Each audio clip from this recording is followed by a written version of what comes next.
Infinity war নামে একটা video করেছিলেন, সেখানে দেখেছি যে অনেক এটা নিয়ে আপনি অনেক প্রশংসা পেয়েছেন সবার কাছ থেকে। তো সেখান থেকে কত টাকা খরচ করেছিলেন আপনি সেই ভিডিওতে, নাকি সবগুলো স্পন্সর ছিল বা মাগনা করেছেন? ওটাতে হচ্ছে যে খরচটা ক্যালকুলেট করা একটু টাফ, বিকজ অনেক কিছু হচ্ছে কোলাবোরেশন ছিল, যেমন সিয়াম ভাই তো তাদের প্রমোশন ছিল, সিয়াম ভাই আসছিল, রিপন ভাইকে হচ্ছে আমার ম্যানেজার যে আয়মান, ও ম্যানেজ করছিল রিপন ভাইকে।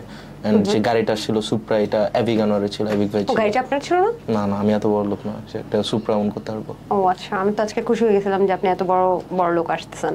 এনিওয়েজ, তারপর অনেকগুলো মেয়ে এরকম খুশি হয়, বাট পরে দেখে যে আমি বড় লোক না।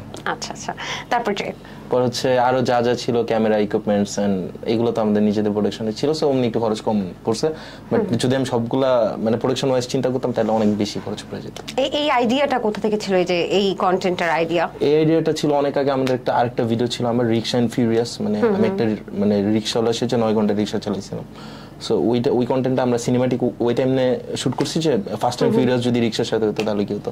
সো ওইটার থেকে নাজিরার আমার ওই কন্টেন্টটা ছিল, ওইটার থেকে আমার এরকম মাথায় ঘুরতেছিল যে হোয়াট ইফ আমরা সিএনজি এন্ড ফিউরিয়াস কিছু একটা করি, যে সিএনজির সাথে কোনো রেসিং সিন।